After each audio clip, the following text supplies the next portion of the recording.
It's a jam, though. Ooh. Such a good song. Go ahead. Let it roll for a second. Such a good song. Oh, my God. Let it marinate. Come on. Come on. Take it somewhere, Christina. Take it somewhere. She goes, I don't know where to take it. Where do you want me to go? You know where to go. Because he's about to start Tell rapping. me when you want me to start. Yeah. Oh, you know this song? Oh, I know it. Do you, though? I don't think you do.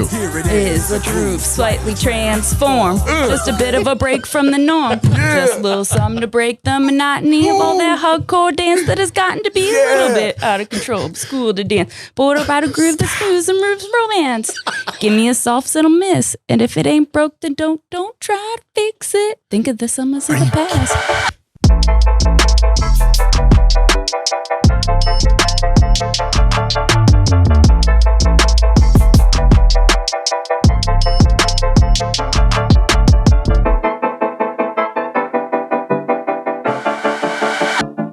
Hey, everybody. My name is Matt Bell. I am your host of Full Belly Podcast. This is episode 8 of season 2. We're going to talk about love today.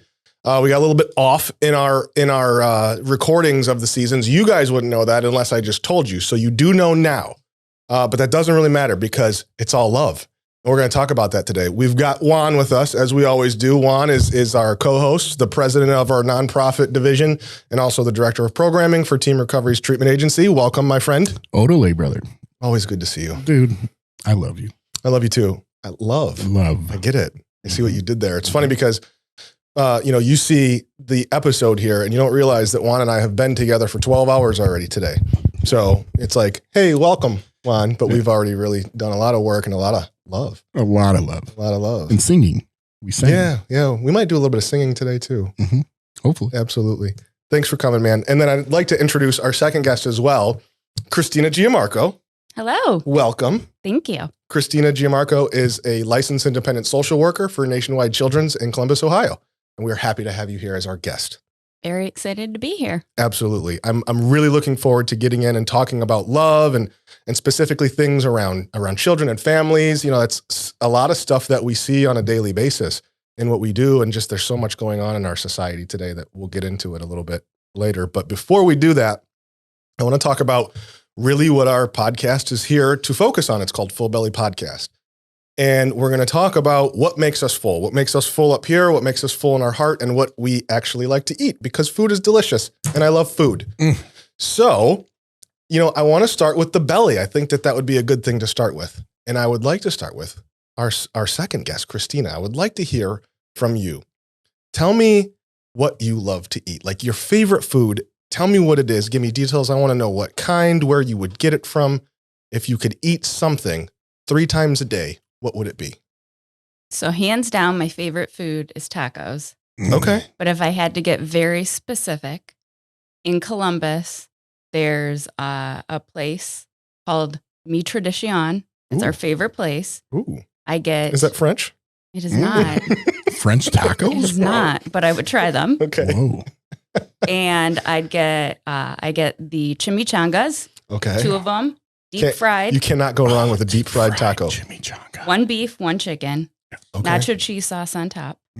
Wow. Is that a special request or do they come that way? It comes that way if you get a chimichanga. It's what distinguishes it Understood. to be an actual chimichanga is to be deep fried with the cheese sauce on top.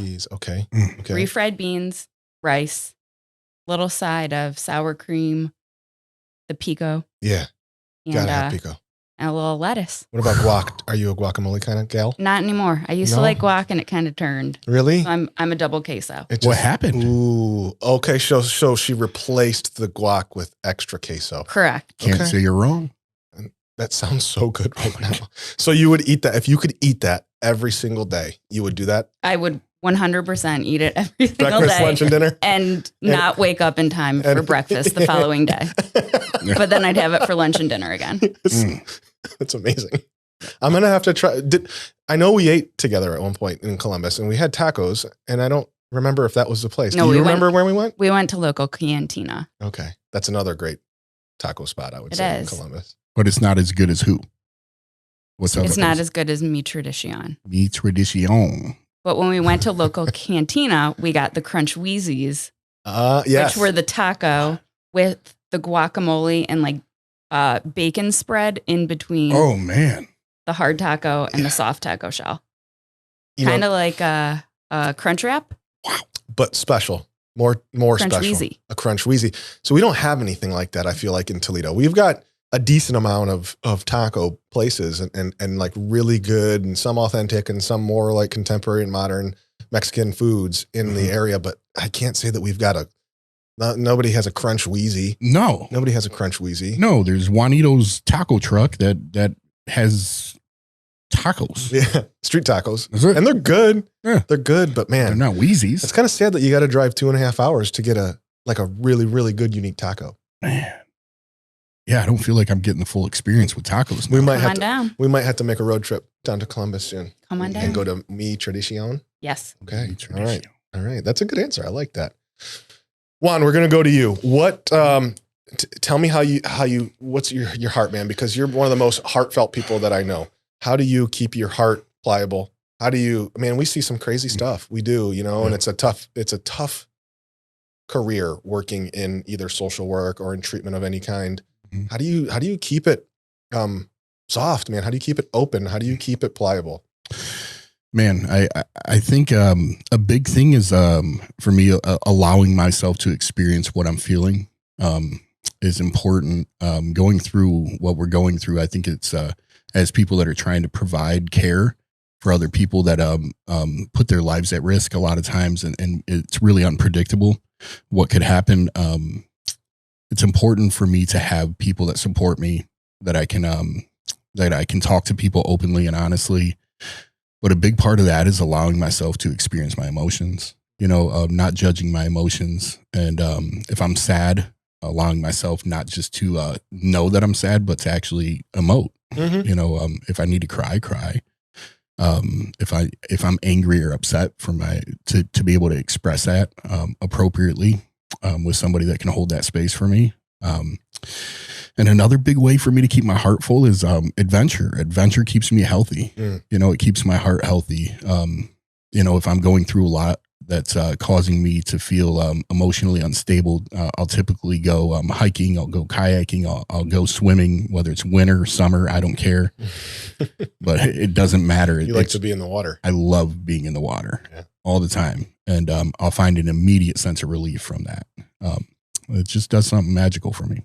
There's been a couple times where, I'll like reach out to you or something, and it might be, like a Saturday night, just to talk about whatever or see how you are, and you don't answer. And then you'll call me back an hour later and be like, "Hey man, sorry, I missed your call. I was in Lake Erie." And it's like December. It's like it's like January 17th or something like that. It's negative temperatures out.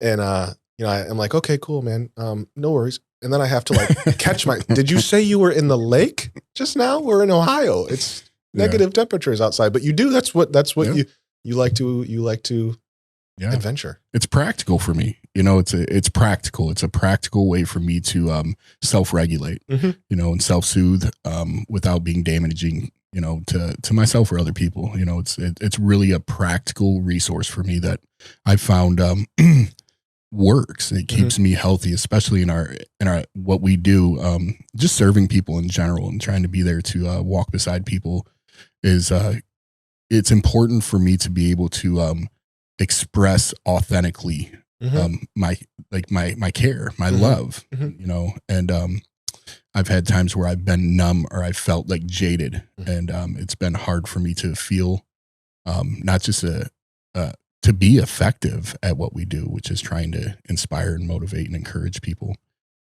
so it's just what I got to do. Absolutely. Yeah. Have you ever gone in the water and then gone to eat a taco afterwards? No. You should try that. I will try that. You should try that. And then you should let Christina know how it made you feel. Yeah. There's a creek about a quarter mile from Mi Tradicion. Trust me, I will get in a creek, in a creek, and I'll eat tacos in the creek. There we go. Done. Tacos in the creek. Saturday night. My heart's going to be so full, bro. Heart and belly full. Yeah. It's amazing.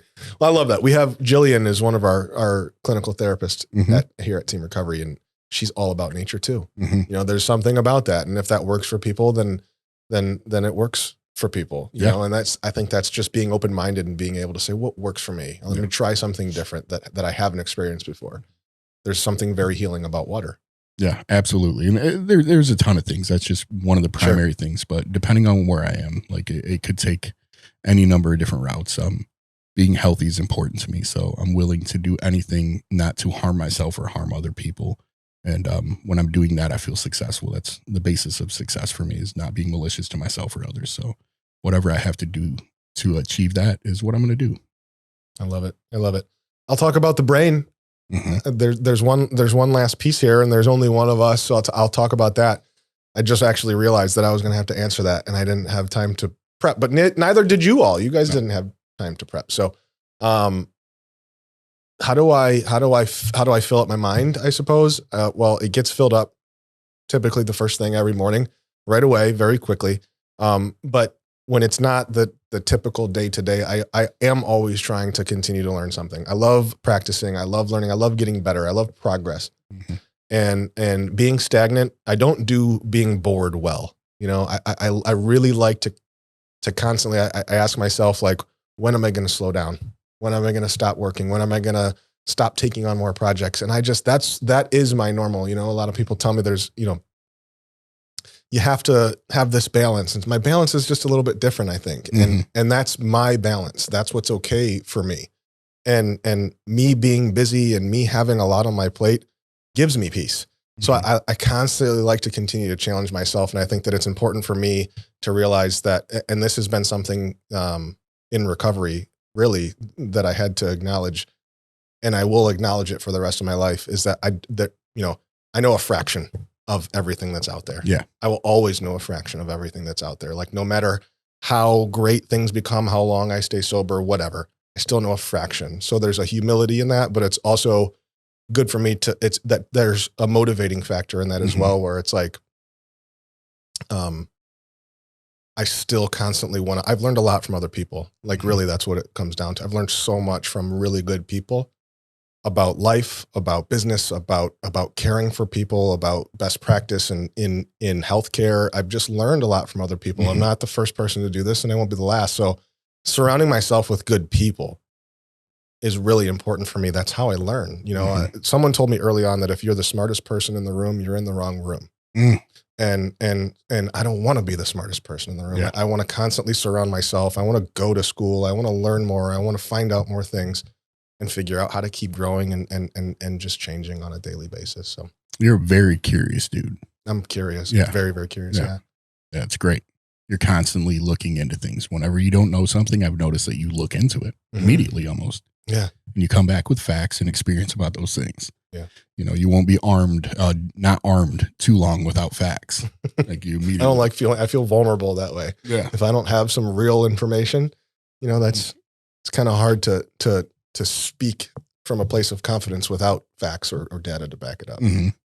Data-driven decision-making is important for me. So, and I also would love to find out some facts about a creek in Columbus that has tacos nearby, because that would fill up everything, my mind, my heart, and my belly. What? A group creek taco session? Like, a people in the creek in Columbus. You hear that? I hear love. I hear it too. Oh my gosh. Do you hear that, Christina? I hear it. Sounds like love. I feel it. I don't know about you guys. I hear love. I hope you hear it too. We're going to take a quick break. And when we come back, we're going to talk to Christina Gianmarco from Nationwide Children's in Columbus. Matt here.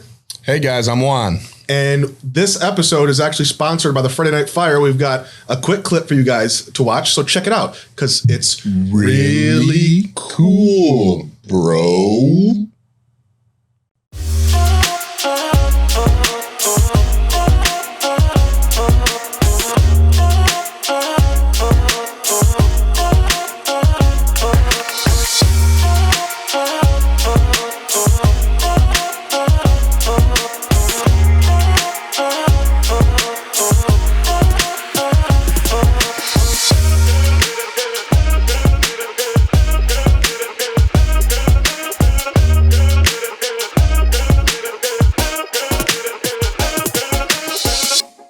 All right, you guys see that? How can you not want to be there? It's every Friday night. Be there or be square, bro. All right, so let's get to know Christina Gianmarco a little bit more. Christina is a licensed independent social worker, S, as a supervisor from Nationwide Children's in Columbus, Ohio. Welcome again, Christina. Thank you so much. I'm excited to talk to you. I'm excited to be here. Go. So tell me what you do. Obviously, everybody knows your name, they know your title, but what does that mean? What do you do for the hospital? Yes. So at the hospital, I'm a clinical supervisor in a behavioral health department, which means that I provide individual therapy to children with mental health diagnoses, but I also supervise. So help social workers get their independent license. In my capacity, I'm also helping with school needs, running groups, doing parent support, really anything kind of related to the child as a whole and how whatever they're experiencing kind of falls into. That's incredible. So a lot of schooling, it sounds like. We work a lot with schools, yes. And you yourself have a lot of education, right? I have went to some schools myself, yes. You have a master's degree. I do, yes. You have a master's degree, and to become independent and then to become an S as a supervisor, you got a lot of experience, a lot of really good experience. Yes. That's incredible. Thank you. Absolutely. What got you into the field of social work? What made you want to do that? So I always knew that I wanted to work with kids in some capacity. Mm-hmm. And in high school, as you know, I went to St. Ursula, and they have you do certain volunteer hours. So through those volunteer hours, I did a couple different experiences, and one was at an adoption agency. And while I was there, I worked with one social worker in particular who was planning like a day for all the adoptees and their families to come back. It was like this big carnival where they got to see the kids and they were a little bit older, just kind of reconnect.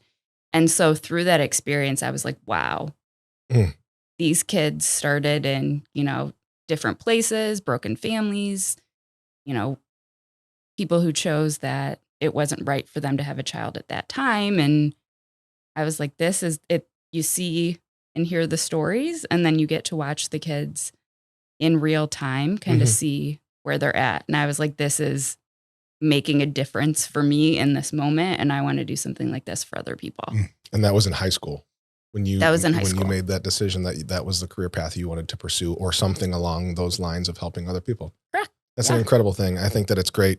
Shout out to St. Ursula around here, because they do a lot of stuff like that, and it's really giving young people an opportunity to kind of get some exposure to different kinds of career paths. And that's so cool. Absolutely.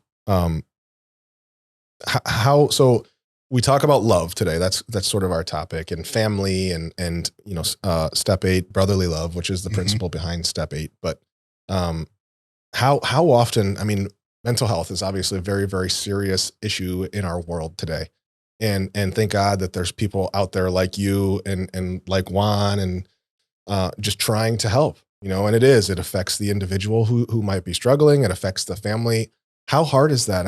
Sometimes it becomes tough I know it's tough for me to see, because as much as we love what we do, there's this concept that we have to continue to fill our own cup before we can continue to help others. So in our own mental health, it's a tough field to work in. Yep. So how often do you see mental health and how it affects the family? Can you speak about that? Sure. Every day when you walk into the office, you know that what you're going to be doing is related to mental health. It might not necessarily be in the capacity that you thought it would be that day, but that's truly why we're there and with the families. So I think it's very individualized based on the child you're seeing, based on what their home looks like, their community, where they go to school, who their supports are. And that then kind of helps us determine, what's going on and where we need to meet them and where they want to be moving forward. So I think it's a hard question to answer, because there's a lot of different ways that we could go with it. Of course. But it's there. It's getting out a lot more, I'd say. Absolutely. I just celebrated a 10th anniversary at Children's. And I'll say, when I started, the growth that I've seen to now is just so many more families, so many more kids, so many more people in the community recognizing that there are things going on and wanting that help.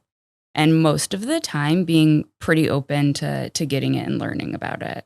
Absolutely. I think you're right. And thank God for that, because you're right. 10 years ago, I mean, there's a stigma attached to it. And I think we'll talk about that a little bit later in some more questions that I have for you. But there's a stigma around mental health and around addiction and around things like that, to where sometimes it's uncomfortable to talk. It's a difficult conversation. And there are a lot of initiatives, a lot of really good agencies and organizations that are driving an agenda to make it less uncomfortable and creating safe spaces where people can go and talk without fear of judgment and things of that nature. And really, even today, like making it so that you can be proud of the fact that you've made it through, and that you have the courage to say that, you know, I am struggling with something and I need help. You know, that used to be a sign of weakness in society, and now it's one of the biggest signs of strength. So, man, thank God that you do what you do. I heard somebody one time say, and I don't remember exactly how it was phrased, but I'll try to say it as best as I can. It was the day that oh gosh, what was it? The day that you stop loving what you do in this field of work is the day that you either need to take some time off or you need to find another career path. Yep. Because this is truly a career, a field of work for people that absolutely love it and love what they do, because it is very difficult and it's different every single day. Yes. You never know what you're going to walk into. Correct. So tell me, what do you love the most about what you do? What gives you the most joy? Honestly, the kids that I work with, I often tell people that I'm there to, listen, to educate. But I think most days what I'm learning from the kids that I work with, maybe more than what I'm giving them.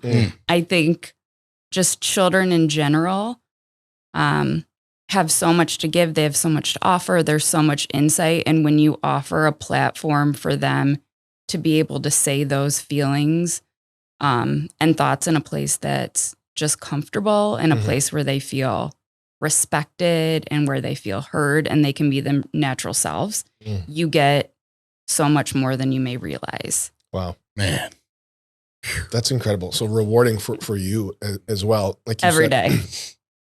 Coming in knowing that I'm going to give to my clients. That is my role. That is that is literally my scope of practice. That is what I am supposed to do, but getting so much out of that and really being a student, still continuing to be a student. Yes. It's incredible. I love that. I guess I've never, especially from children, like there's an innocence there. There's a purity, and there's something that is just, there's a lot to be learned, and it's different than what we do.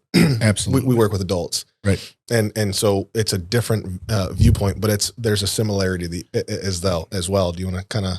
Yeah, absolutely. I mean, a few weeks ago when Nate was on here, right? Like he was teaching me, I felt like I was being like, man, wow. Like thank you. Very, very similar thing. I think with people in recovery or children, what happens, I think for myself and most people early in sobriety is that there's just this very pure essence of just wanting to be alive, right? It's like the canvas is clean and they're just trying to recreate their lives. and we are trying to recreate our lives, and that is just it's a very refreshing thing to see somebody like so pure hearted in their intention to just live a life that feels good and is purposeful, and kids, I think, aren't distracted most of the time. When they are, what you said really hit with me though, if they're heard, if they're seen, if they're listened to, if they have a platform to be able to speak, like the things that can happen there when the supports are appropriate and they're encouraging and they're uplifting somebody, like that's important, like to be able to have that. And when we're given those things, like we flourish, and children, I think, haven't been grabbed by society for the period of time or as much or as harshly. Sometimes obviously, there's horrible things that happen. Typically they're really fresh and they're pure still and they're not influenced. And so there's just so much goodness that, I form a lot of judgments around my experience and what's happened to me and, or what I've done. And people early in recovery, you know, I think a lot of times we have to let go. We have to let go of that to become what we need to become, you know, and there's like the cliches of the Phoenix, you know, and other things like that. And you get to, watch that, like, and constantly be reminded, like, why am I here? My primary purpose is to like encourage that to happen. And when you were saying that, like, my job is a provider, I'm supposed to provide, you know, I'm here because I'm passionate about walking with people and seeing for them what happened for me and what I just want anybody to experience, which is to feel alive and to feel loved and feel healthy. And I think that it can be really difficult at times if we're not taking care of ourselves to take whatever the illness or the whatever it is that we're treating personal. You know, it's not personal when somebody's acting out on what their nature is based on the condition we're trying to treat. Like, that's not a personal thing. And when my heart's clean, when my mind is fed, when I'm doing well, you know, I can stay in that posture of saying, man, I want to be a provider. And in that place, though, I receive far more than I'm ever giving. Yep. Constantly. I'm constantly being fed by people that are reminding me of like what is really important. That's great. That. This is a really good conversation. Really good conversation.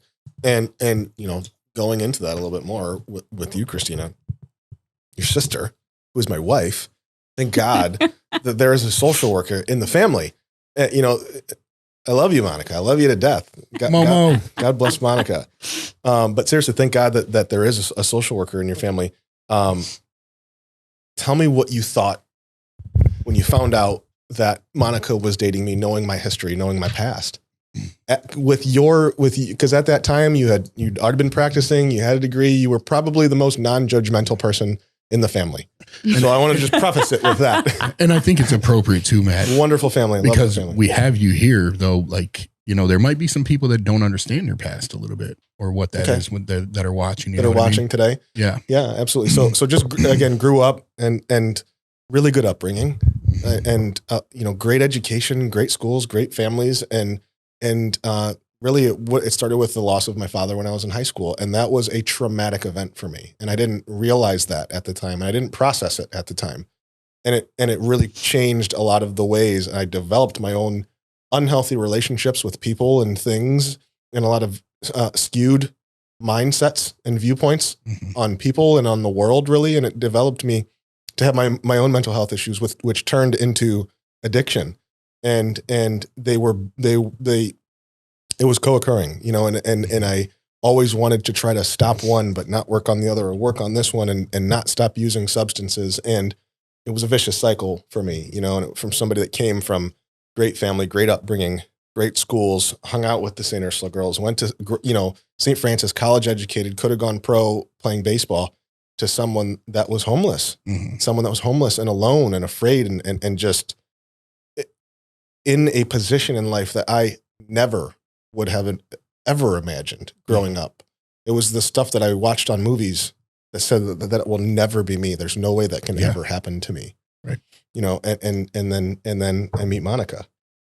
And I don't know how, do you remember the first time that Monica told you that we were dating? I do, because I don't know who you met first. If you knew me before you knew Monica. I remember you from high school. You and I, we had similar friends. Yes. I watched you play sports in high school, so I definitely knew who you were.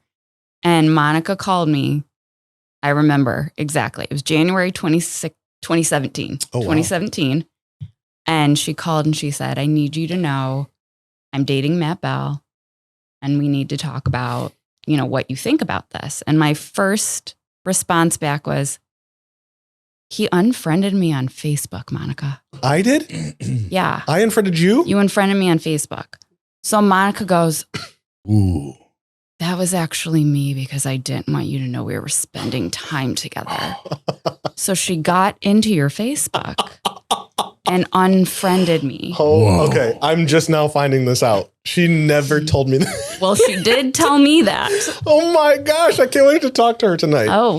I was going to say, I don't remember ever unfriending you. It wasn't you. And it was getting juicy there for a second. I was like, ooh. I held a little bit of resentment towards you that wasn't supposed to go to you. Oh no. Oh my gosh. So after I got over that first bump. Whoa. And I had heard a little bit about your journey, your struggles, because even being in Columbus, Mm-hmm. I know a lot of people in Toledo, Yep. you know, Toledo people chat with one another. Yes, they do. So I'd heard a little bit. And the way Monica was speaking about you, I honestly could tell that it was different. So what I said to her was, you know, addiction is tricky. Mental health is tricky. I don't want you to make this an all or nothing situation, but let's be, you know, cautiously optimistic here. Mm. And that's what I said. I said, let's be cautious. Let's not put all of our eggs in the Matt basket yet, but let's kind of Yet. feel it out and see, you know, how it's going. And she was saying, you know, he's over a year sober. I really feel like this is different. And I said, I hear what you're saying, and I don't want to pass judgment, but we also don't know what the future is going to look like. Absolutely. And so over time, we had lots of conversations. And I think about 6 months later, you joined us on our first trip away from our son, where you Mhm. stayed in a hotel room Mhm. next door to us and Mhm. watched him. And Yes. I got to meet Matt 2.0 Yeah. after high school. And it was a gut feeling. Yeah. You just, I think, you know, when you meet someone and you hear their story and you see what they're doing and the way they're interacting. And I remember we went to lunch and you were like, I got to take a call, and you were helping someone get into treatment. And I was like, he's making moves here. He's doing something. That's amazing. And now here we are. I love hearing that. That makes me feel really good. Thank you for saying that. Like, seriously, You're I welcome. don't like to hear stuff like that too often. I really don't. Like, I just don't. There's a part of me that just gets uncomfortable. But coming from family, Mhm. that means a lot. That means Yeah. so much. And it's first of all, we're gonna have a conversation with Monica later Yeah. tonight. Momo. That's gonna be fun. Monica snuck into the social media and probably unfriended way more people than just you. She probably unfriended a handful. I of couldn't people. tell you because we weren't friends. I couldn't look at your friend list anymore, Matt. But we're friends now. We're friends now. And I remember that too. I do. I remember meeting you guys. Was that in where was that? Dayton or Cincinnati? Cincinnati? Yeah. Down in Cincinnati. And it was just so nice, you know, because that was big for me. Family's always been really, really big for me. I mean, that's what, like, the loss of my father caused me to just downward spiral, you know, and I've always been raised that family is really important. So to be able to feel that again and know that it was genuine, that coming from you guys early on when that was important.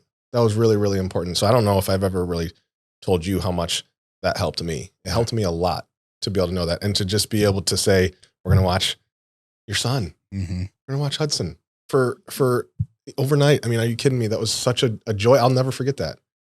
Funny story. We took Hudson on a walk, and people thought that he was mine and Monica's child. Well, I believe what happened was you guys were pushing the stroller and Yes. people saw you and Monica walking. Yes. And then they were looking at the child Yes. Mm. Yes. And then and wondered if maybe he was adopted, right? Yeah, they did. And they Maybe. said that. They said that you have a beautiful baby. Yeah. Thank you. Thank you Right. so much. Yeah. He's beautiful. That That was incredible. I remember that time period.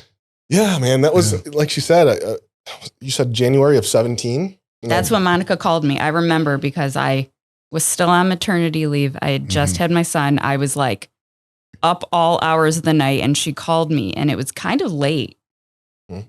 And we had this very long, but very heart to heart talk about you. Cautiously optimistic. Yep, that's I what we love left that. it with. Cautiously optimistic. That's a great way to explain it. Not just coming from a social worker's clinical therapist mind, Right. you know, like coming from just a great sister Man, that supports what her right. sister is doing, you know? But you're right. I mean, everything you said was right. That was great advice. Like, don't put your eggs all in one basket. A year is great, but that's in the grand scheme of things, not really that long. Right. Great progress.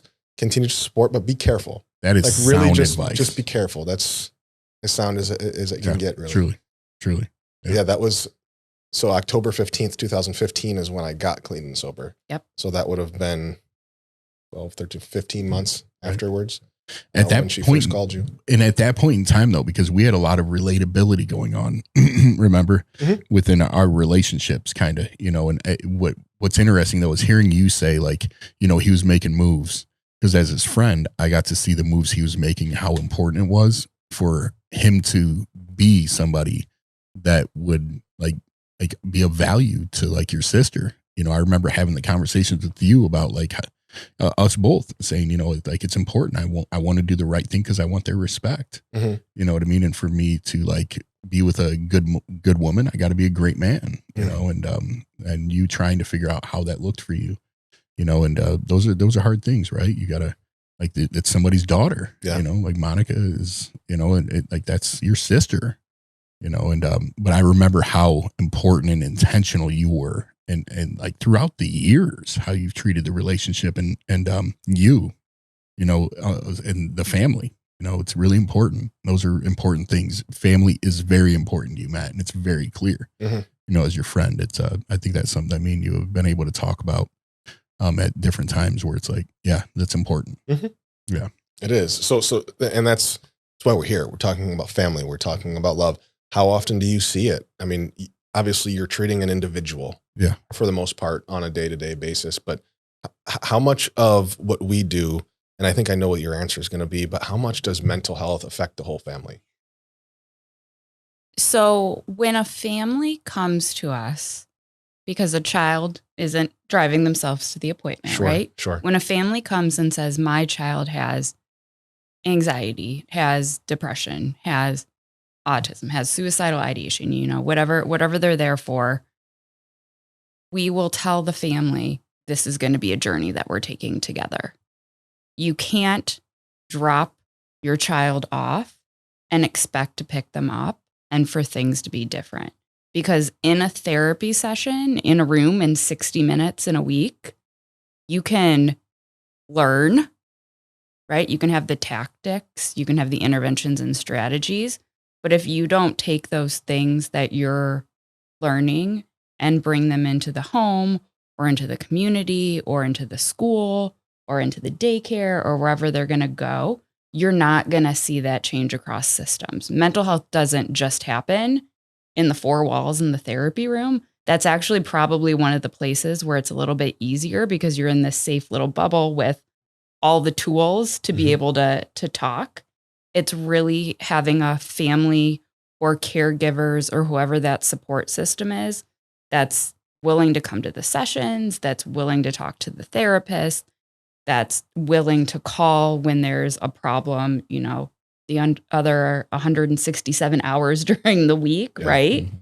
And while we're, you know, treating the child, it's really working with the family. So I think a lot of times having, you know, siblings in sessions, having, you know, we have a family therapist that we work with, just having that in different capacities for whatever the parents need. We run different groups where the parents are able to meet on their own and really get that support from one another. Absolutely. And I think that is another thing that probably, in addition to the education we're providing, is very valuable, because I can speak from my background, I can speak from my education, but I can't speak as a parent of a child who's at this kind of step in their mental health process. Sure. So having those supports and being able to rely on that whole system, I think truly is what is helpful. And, you know, we want to help progress and get to a good place, but again, it's going to look different for everyone, and you can't have too many people that are helping you along that way. You know, it's we just came from a meeting before we came up here and did this podcast, and we were talking about a lot of the same stuff. Were you in that meeting? No, at all? I We wasn't. had to go out. Yeah. We were talking about this literally almost verbatim, you know, a lot of the stuff that you just said, that when you can't just drop someone off and expect them to get better and everything's just going to be okay. And then to go to school and everything's going to be okay at school, and to come home and everything's going to be okay at home and at the workplace or whatever it is. This is practice.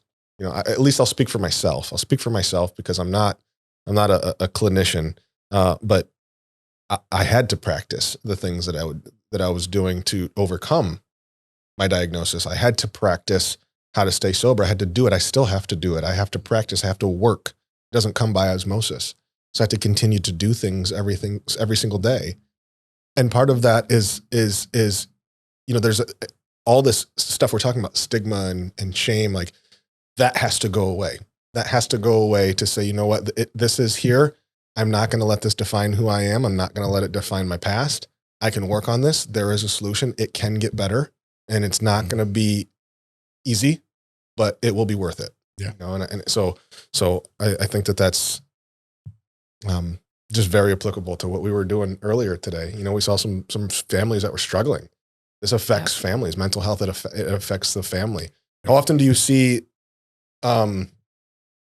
codependencies? Because I'll see people come in to our center, you know, and they'll be treated for some sort of dual diagnosis, substance use and a mental health co-occurring. And then we'll work with the families. We'll do family sessions as well.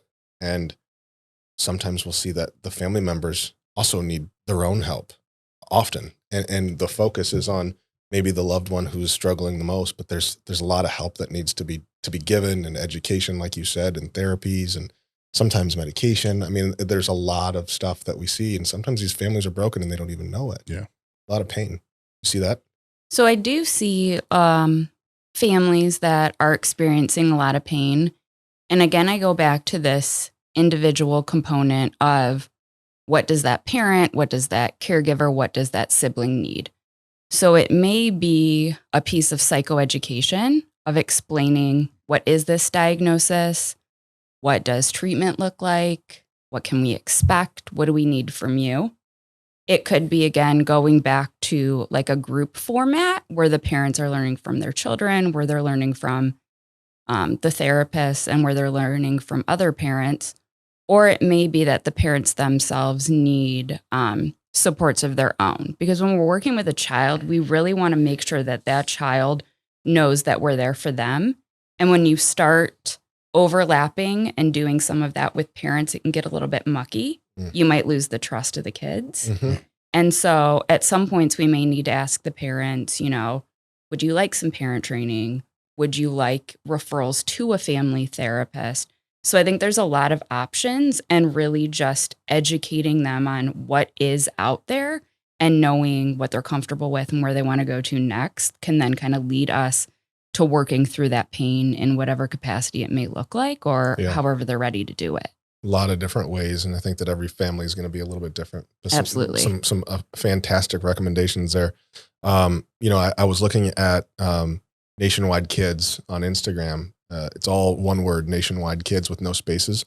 And I saw a link about, we're talking about this, educating families and things like that. There was a link about these rainbow colored pills that are specifically geared towards children. It's no different than, you know, the cigarette campaigns back when, you know, I don't remember what years it was. I think early 2000s or something like that, when cigarettes they had cartoons on them, and they were like geared to be, same thing with vapes nowadays, geared to be attractive and marketed towards younger people.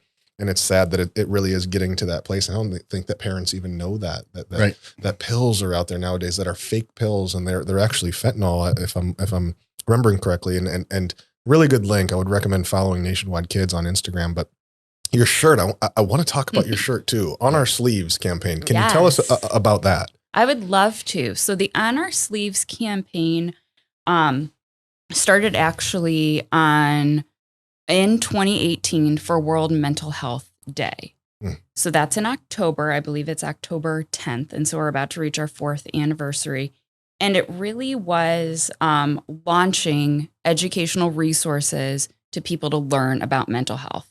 So there's a stigma, as we've talked about over and over, about mental health. And the campaign is, children don't wear their feelings on their sleeves. We don't know what they're thinking. We don't know what they're feeling.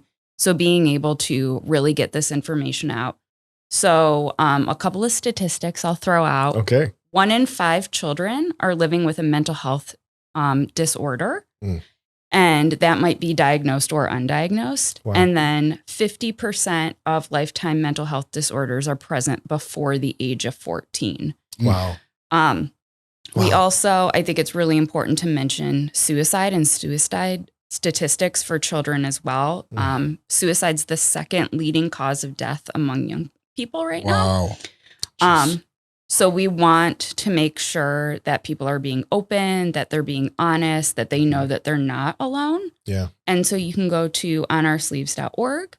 You can get free resources. They have things in the classroom for children as young as like 2, 3, 4, all the way up through high school and beyond. But you can get resources, information. There's short videos. You can search by topic. So it's just a space for parents, caregivers, professionals, anyone that wants to learn more, just to understand that this is out there, that we need to be talking about it, and that it's okay to let someone know how you're feeling so that, you can get help. Yeah, and absolutely. You can grow and help others. That is fantastic. It sounds like a wonderful campaign and a great initiative, and I can relate to it. I didn't know how to express that stuff, and I love the visual. I went to the website, and it was the pictures of kids of all the different ages, and they had it's not on their sleeves. It was a very great visual. So I love what they're doing there, and suicide prevention, like you said, mindfulness, guides and free mental health resources, and obviously a lot about stigma as well. There's a phone number, 1-800-273-TALK. That's 1-800-273-8255, or they have a text line as well, because what a lot of kids are doing nowadays. So you can text the word START to 741-741. So a wonderful initiative. Christina, thank you so much. I had a pleasure talking with you, specifically about you. It's been an honor. You drove all the way up here to do this. I don't think the taco places are open right now in Toledo, but maybe tomorrow morning we'll go get tacos for breakfast. Taco Bell. Taco Bell's open. We're getting Taco Bell after this. Yes. We're not going to get we'll throw back to high school. Crunch Wheezy, but we'll go Secor and Central. That's Josh's thing. It's Taco Bell after here. Isn't it, Josh? Well, maybe we'll all go to Taco Bell. Well, the Mexican pizza came back for good. I sure do. Maybe we're going to get one tonight. Hey guys, hope you're enjoying this episode. Here at Team Recovery, we have a lot of meetings going on. FAD is one of them.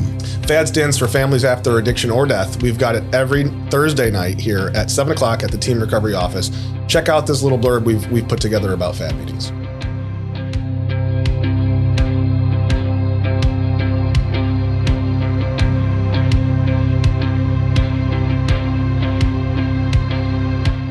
I have never been to a meeting like FAD before. My favorite part about FAD is sharing my story and, parents relating to that with their own kids and, getting more understanding of what their kid might be going through. As a mom, it's been helpful just to kind of understand both sides of it, and hopefully they hear, what I was going through all them years also. To me, FAD is the place I come to be able to spend Thursday nights with my family. And that didn't always mean that my brother was here or whatnot, but everyone here is my family. FAD to me is the best meeting I come to. Personally, I have not ever been to a meeting like FAD before where it was solely based on families. That's why it's my favorite meeting. It's a whole different perspective on both aspects, being able to share our experiences. It gives a better understanding, and that way we're able to see what we as addicts have done to our parents and our families, and the parents are able to understand why we've done what we've done, I just walked out of a FAD meeting and I saw 15 people crying. I saw 30 people laughing. I saw kids. I saw babies. I saw people in recovery. I saw some people that were still struggling to get clean. I saw families that came for years and didn't know what to do with their loved ones. And today I saw them in there with their loved ones, clean and sober. And that is the most beautiful thing to see. And that's what you can expect. I was scared to come to my first FAD meeting because I thought it was going to be like other 12-step meetings. What I didn't expect when I came in was the feeling of family and hearing other people's perspectives that weren't addicts themselves. If you're considering coming to the FAD meeting, but you were scared, like I was today, I would suggest just, ripping the Band-Aid off and jumping right in and getting over that fear. I did that. I feel comfortable now. I'm glad that I went. I'm going to go back again.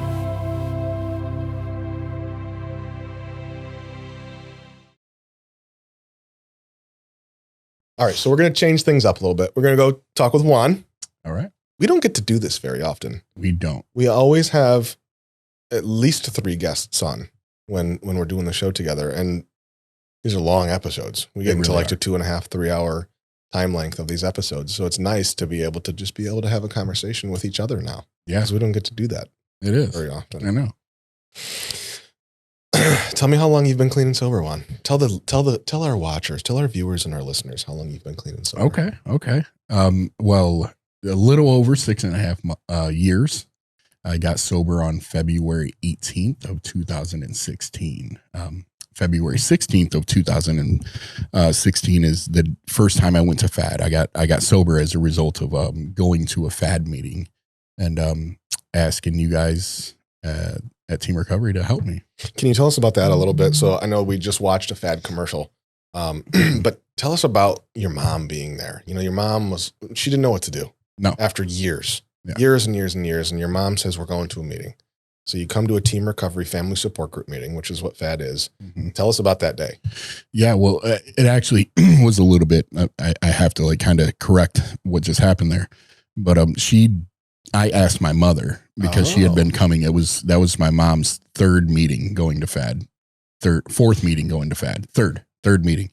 And so she started getting reinforced and finding the supports at FAD from the family members as to how to handle the situation with me, stopped enabling me, and then offered me resources. And it became very clear what the boundary was with my family over that course of those few weeks. And so she presented me with an option to get better, to get help, because there was help available. And she made it very clear that was the option for me to have her and the rest of my family in my life. And so I asked her to go to this meeting because I felt like I knew that I had to do something. Mm-hmm. I really didn't know what it meant, what it was, but I wanted to, for one, make my mom happy by doing this thing. There might have been a sense of manipulation in there, but also I did want help. I just didn't know how to go about it. And for once I felt a little bit of hope. But I went to the FAD meeting, and my mom was in a very, she was in a place where she was detaching from me emotionally, because I think she saw the necessity for her and the rest of my family for her to cut me off in that way.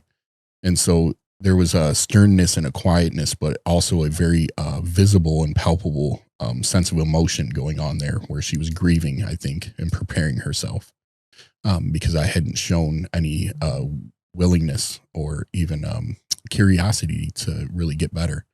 But we were in that meeting on February 16th of 2016. 144 people were at the FAD meeting that night, and all you guys were at the front of the table. Team Recovery at the recovery house that you guys were at, where, there was probably like 7, 8, 9, 10 of you guys at the front of the table. And which was interesting for me. It was approachable. It was approachable. I felt like I wasn't in a setting that I was separated from. Like, you guys seem accessible. Do you remember? I mean, can you really go back to that meeting? Can you see yourself? Because when you're explaining this, and I can see, I remember being at that meeting, at that seat, looking at the people and seeing you all the way in the back left corner. I remember that meeting.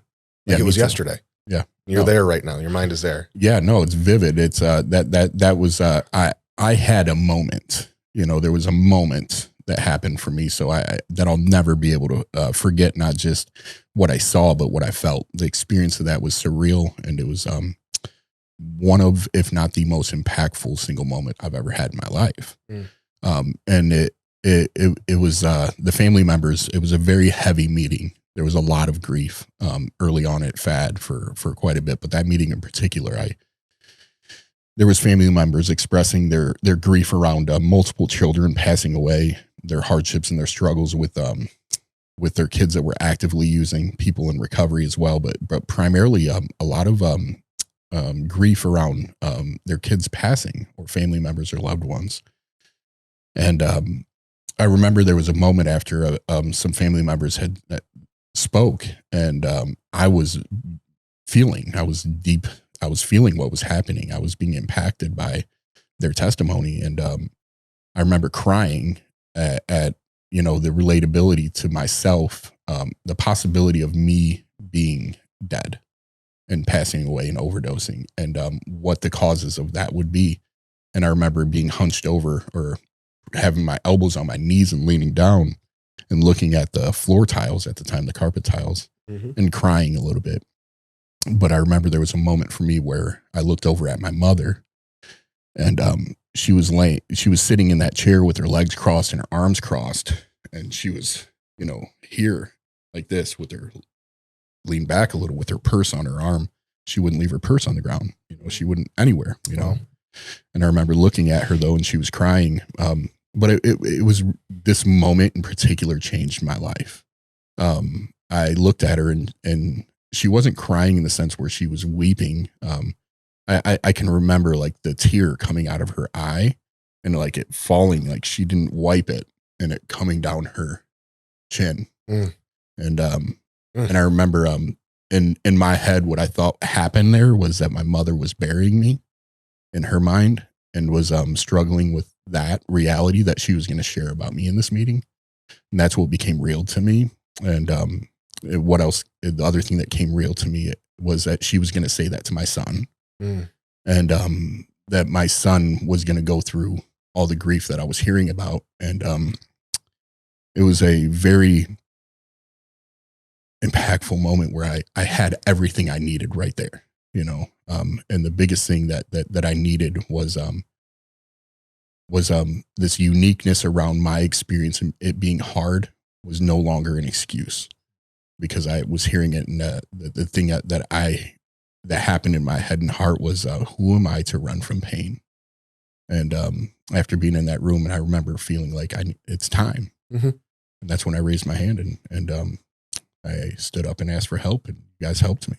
I have goosebumps right now thinking about that. There's another visual there that I remember, and it was you and your mom on one side of you, thinking about the ultimate loss that would likely happen, because there was a lot of people talking about loss in that meeting, because people can come there for any reason. They can talk about successes, failures, loss, gains. They can talk about family but they can ask questions on how to get their loved one into treatment, or what is enabling. There's a lot of different things that happen in that meeting, but that particular meeting, you're right, there was a lot of loss. Your mom, I believe 100% was thinking about that because it was being shared about. And then on the other side of you, there was a gentleman that had just shared about losing his daughter. And so it was to sit where you were and look this way and see one thing, and then to see your mom, my gosh, you were talk about God, talk about the lining up of something, the way that it was supposed to happen, when it was supposed to happen, in a place where you were able to get help. And then what, you went to treatment the next day or the same day? 2 days later. 2 days later? Yeah. So, which is important. I want to acknowledge Ross Horton, and his impact in my life. He was the man to the left of me, and his expression and experience around what has happened, in regards to him losing his daughter, Shalonda. That name will never leave me. It'll never leave me. What his experience it caused in me. But I asked for help, stood up, talked for a moment, and said, I need help. I'm ready. Dart and you guys, Nick Dawson stepped in the hallway with me, with Dennis Whaley and Sean McMahon with Dart. And I said, I told them I want to get help, but I'm not willing to go get help unless we can have somewhere that my son's mother can go to as well. And that was like my contingency, which I think is a red flag for any of us when we hear somebody say, I'm not going to take help unless my significant or my girlfriend that I've been using with forever. It's like, oh, well, you're not serious. Right. But I was. I knew I was. And they couldn't make that happen where we both could go at the same time for 2 days. So it was on the 16th that I was at FAD, and on the 18th I was in detox. There's so many things that I think about. Nick Dawson, who helped you. And Nick Dawson at the time probably had 90 days clean himself, or maybe 60 days clean. February 3rd. In February? It would have been January 3rd, I believe. Yeah. That he got clean? So he maybe had 30 days clean. And that's a testament that like people can help people regardless of where you're at in your recovery or education or whatever it might be. Like somebody's experience can be extremely impactful to somebody else. Absolutely.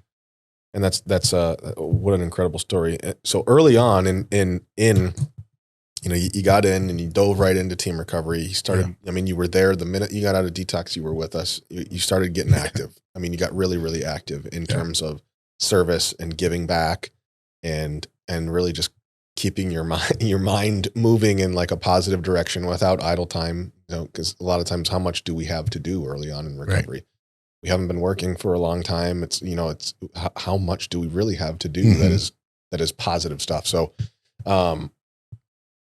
we just got active, started, you know, showing up to overdose calls at the hospitals, and they would call us and we'd go get them. We'd go pick people up. We'd talk with moms and dads and parents and just try to be an ear, just to listen. Sometimes that's all that people needed, was to listen.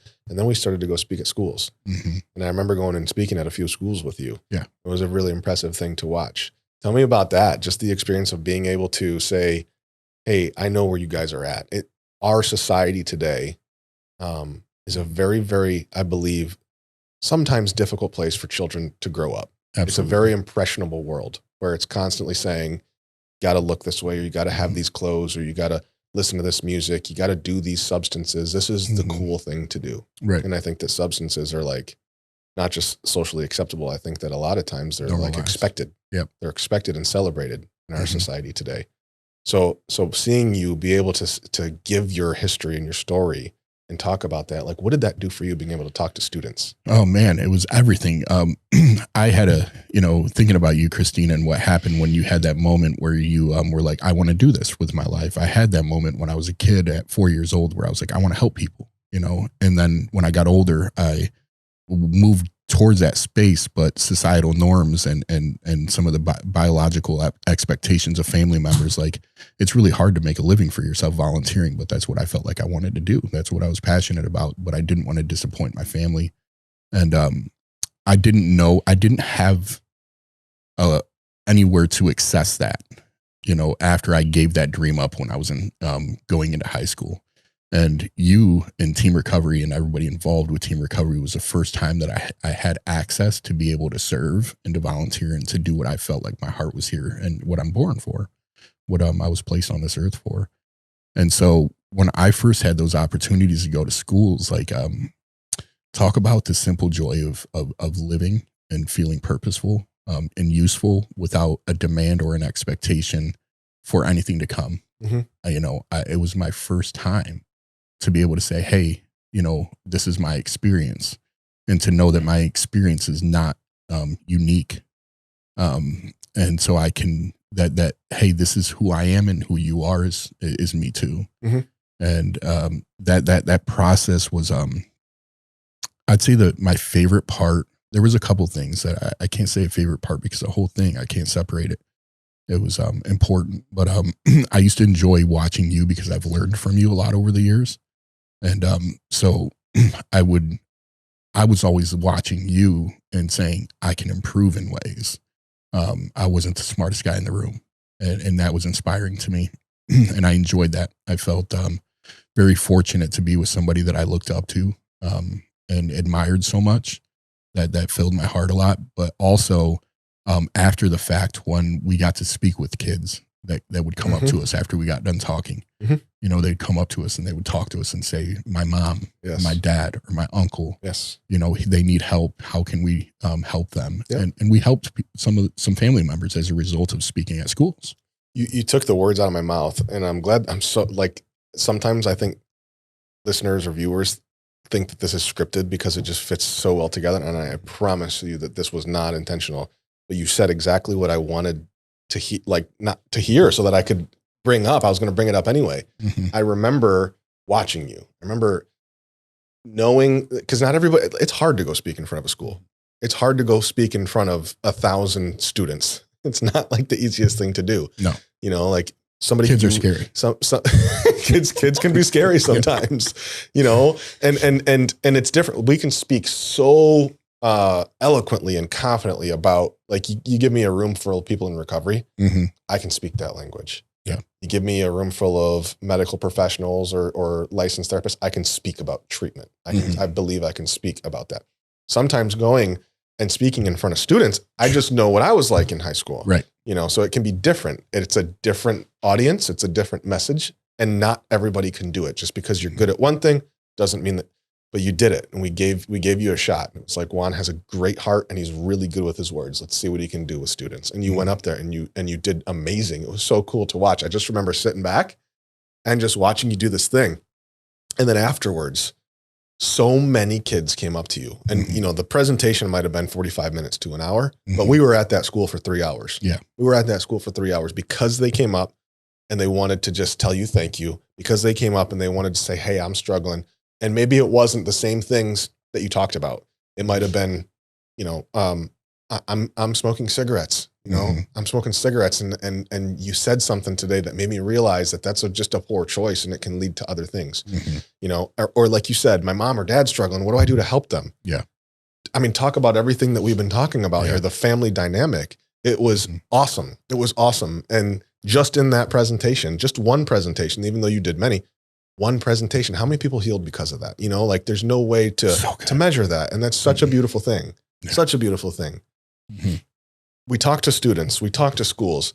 Do you talk to your son? I know you mentioned your son. That's why I want to bring it up. How do you talk to your son? How do you approach this about, because your son is what, 12, 13 years old? 13 now. He just turned 13. He's a smart guy. Yeah. I mean, he is so smart, such a smart young man. Yeah. If you hadn't talked to him, you know, social media, all this stuff, the news, you've been on the news a handful of times. He knows what you do.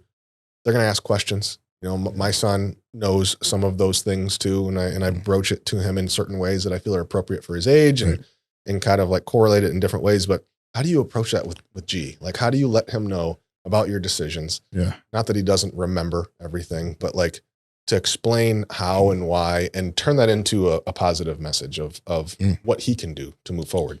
Yeah. Well, first of all, I think it's important, like, you know, my son's environment and what his life and his reality is a lot different than another kid's, you know, like the culture and the container that is our life. You know, what is necessary and I feel is necessary or good for me isn't what I necessarily think is a blanketed statement for everybody and a generalized thing for everybody to do. But mine and my son's relationship, you know, I'm a full-time single father, came out of detox 16 days.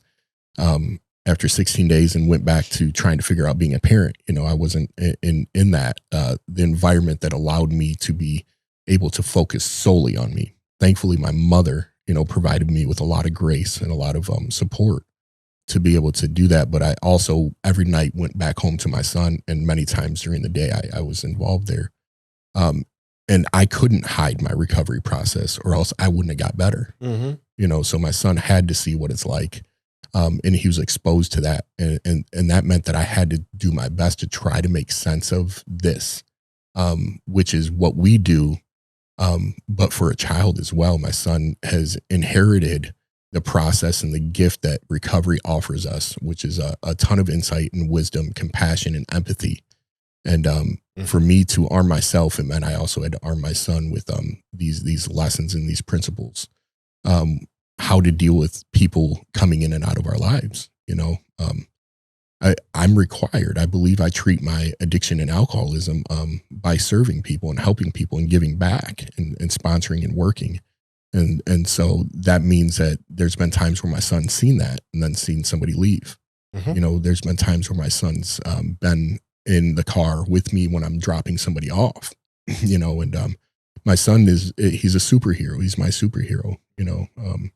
There's no reason that somebody should be able to do what he does, you know, where he can get through, kids can get through to us, you know, and that was never the intention, but where my son's like, you're going to be okay. And somebody break down right then and be like, this kid is telling me, and that's right.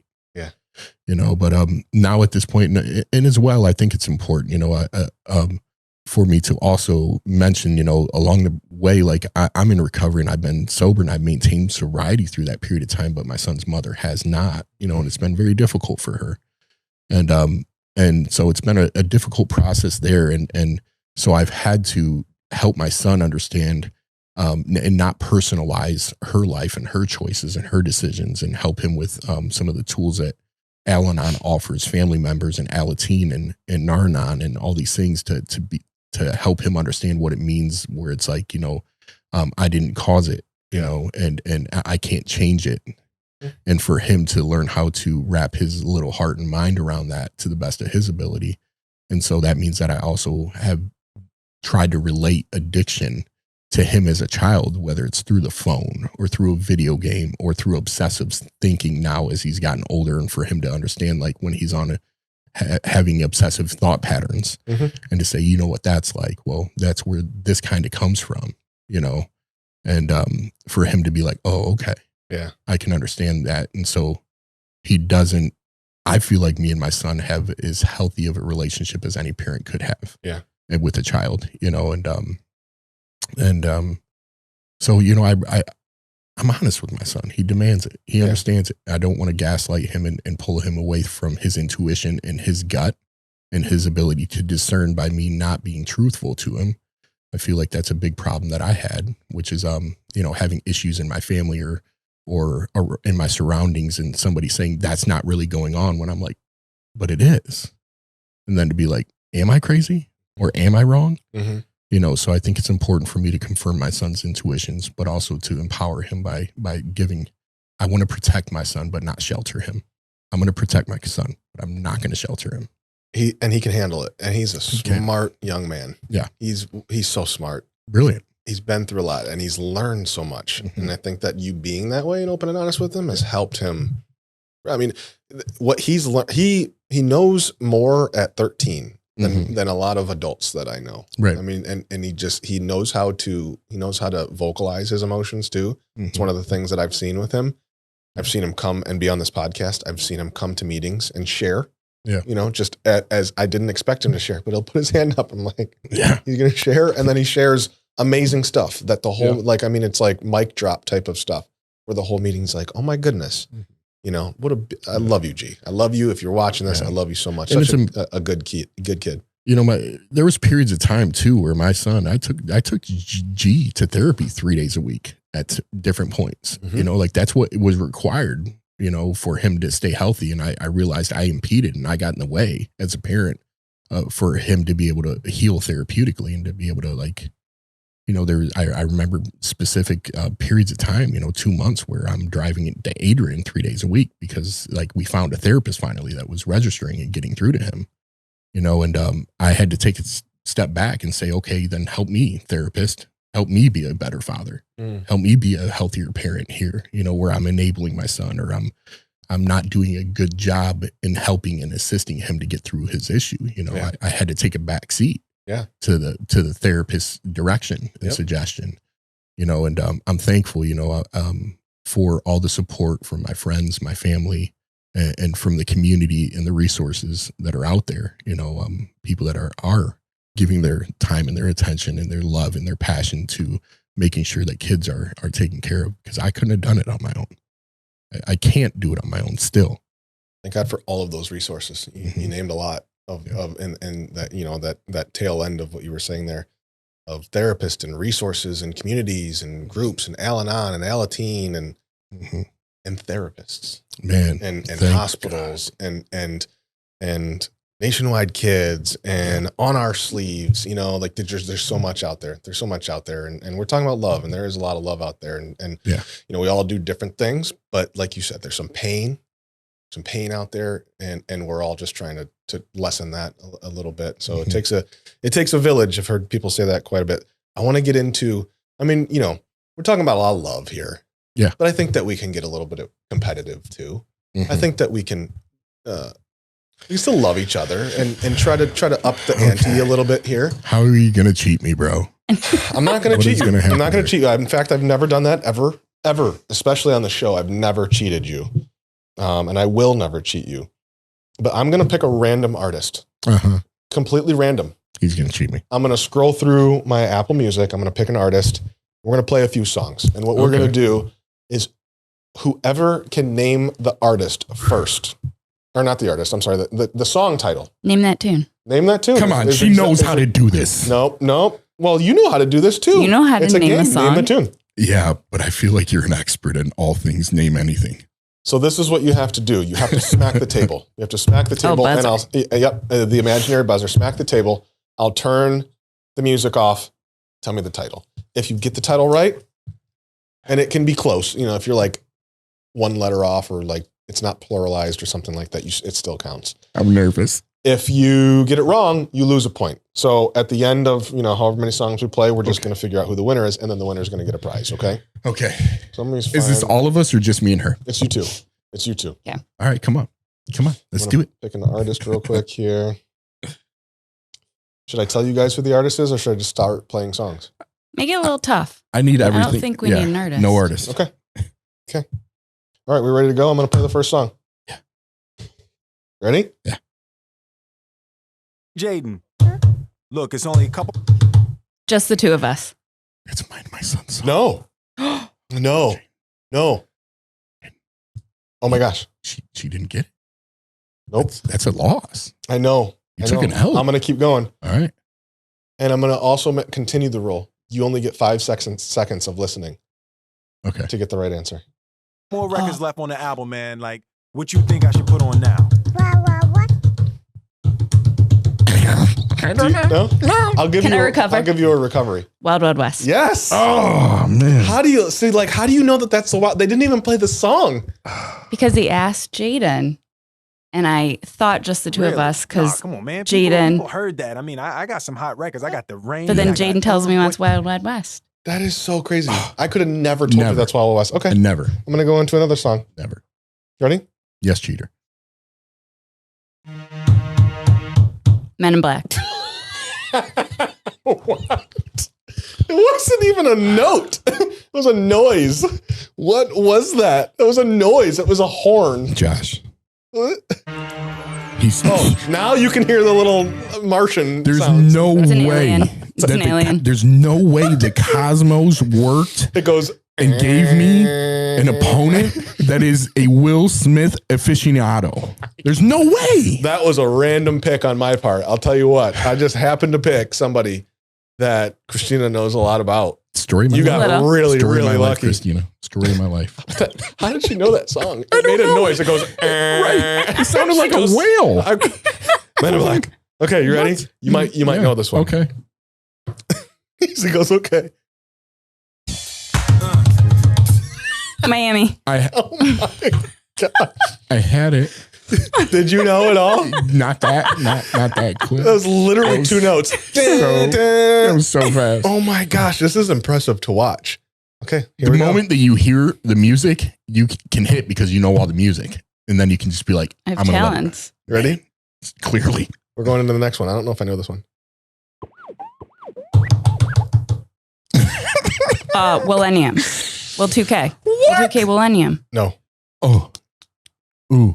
Oh, I know what it is. You can have a chance, though. I need 5 seconds. I messed it up again. Yo, mic check, mic check. Yeah, here you go. Well, nah, he over here. I never listened to a single Will Smith song in my life other than Switch. Yes. what? I messed Ding, it ding, up. ding, ding, ding, ding. I need to breathe. I'm getting too excited. What? She's in her element. You killing It's me. 4 to excited. nothing. It's 4 to It's 4 to nothing. How long? What are we playing to? Maybe 4 or 5 more songs. Okay. I Ready? feel like I need a hand. I get a handicap here. I feel Okay. like I deserve a I'll handicap. take a breath. Yeah, I'll give you a handicap here. Okay. You get a 1 second. You have to. He You gets tell a 1, me 1 when I'm second allowed head to start. guess. 1 second head start. Ready?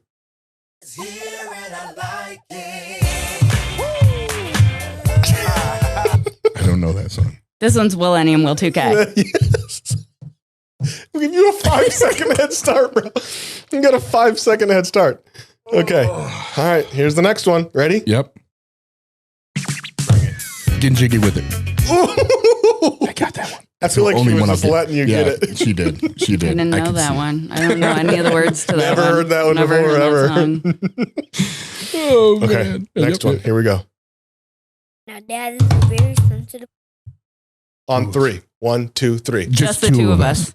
That was really good. I'm going to give you guys both a point, Okay. even though I think Christina had I'm a winning. fraction of a second. I'm winning. You win. Am I allowed to play again at normal speed, though? I'm winning. Yes. Oh, yes, Okay. absolutely. Okay. Oh, really? I didn't know. Okay, let's see. We're doing normal again? These ones are some, you know how like It's when okay. you pick the top 10 or whatever songs and then they're most known at the beginning and then least known at the end. I don't know if I've heard these ones, but we're going to see if you guys know them. Ready? When doves cry. Yes, that's actually it. Yes. You know freak that? this? About to freak this? Freaking it. Yeah. Freaking it. About I've to never heard. freak it. I'm about to freak this. Oh my gosh. Big Wheel wanna freak this? Oh yeah, my I know God. it. Good for you. That's another point. It's 7-2. How long are you going to make me go through this? Just 2 more songs, actually. Oh. Actually, we're going to do 3 more. Okay. Then the last one is a little bit of a spinner, okay? Okay. Okay. We got 3 more. Spinners. Ready?